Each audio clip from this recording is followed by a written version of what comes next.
Okay, folks, so now we're going to look at a few little quick questions here, a couple actually, that are going to sort of test our understanding of the normal distribution, what it looks like and what its properties are. Okay, so let's get into that a little bit. We're going to talk about same things we saw in the last video, the idea, the properties, areas under the curve, and area percentages. So here we go. First question.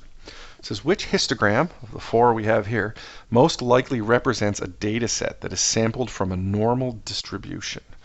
Okay, so if you remember, there were sort of three cardinal things we need to know about the normal distribution. First of all, we have to know that it's symmetric.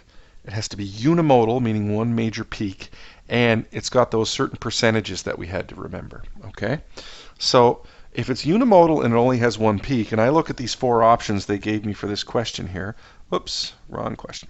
If I'm looking at these four options they gave me for this question, I'm going to take A and I'm going to take C and I'm going to chuck them out the window right away, because those are what we call bimodal data. They got a couple of different modes going on. If we look at B and D, however, now they look to be nice and bell-shaped, sort of, and they both look like they're unimodal, but we have to be perfectly symmetric. So if I draw a line where I would estimate the mean for this one, and then I draw a line where I'd estimate the mean maybe for this one, and then I had to say which one of those two data sets looks like it's probably more symmetric, I'm going to say that this one down here, D, looks like it's skewed out to the left a little bit, like someone grabbed it and sort of trailed it off to the left a little. So I'm going to say more likely that option B has got a better bell shape. It's not perfect, remember, but it just says which one most likely represents the data that's sampled from a normal distribution. So I'm going to go with B. I think that looks fair. Alrighty, so let's jump along here.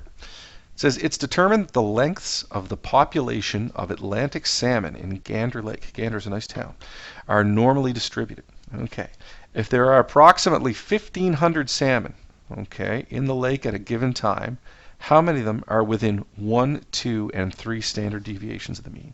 Okay, so this is about percentages, really.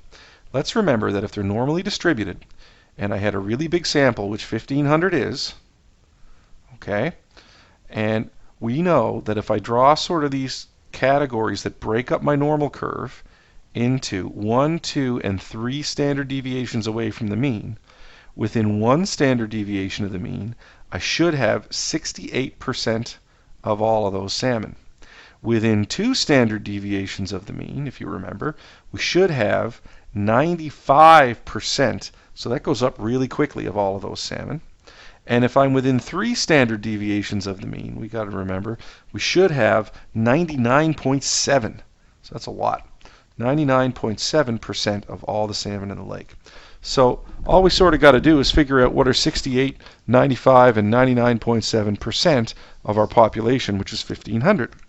So we take 0.68 times 1,500, and we're going to say within 1 standard deviation of the mean, we're going to have, so if we're within 1 standard deviation, we've got about 1,020 salmon. Okay, that's 68%.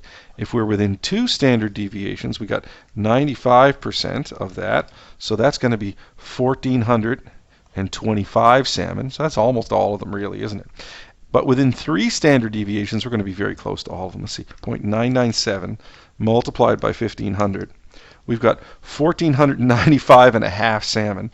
So we're going to say that's about, because we got to round that off, 1,496 salmon. So that's pretty close to all of them. There's 4 salmon that sort of swam away. They must have got poached or something. I don't know. Okay, so remember that the data set is said to be normally distributed if for large enough data sets the histogram presents a frequency polygon that has to be unimodal and symmetric. Remember our first multiple choice question. It has to be both unimodal and as close to perfectly symmetric as we can get.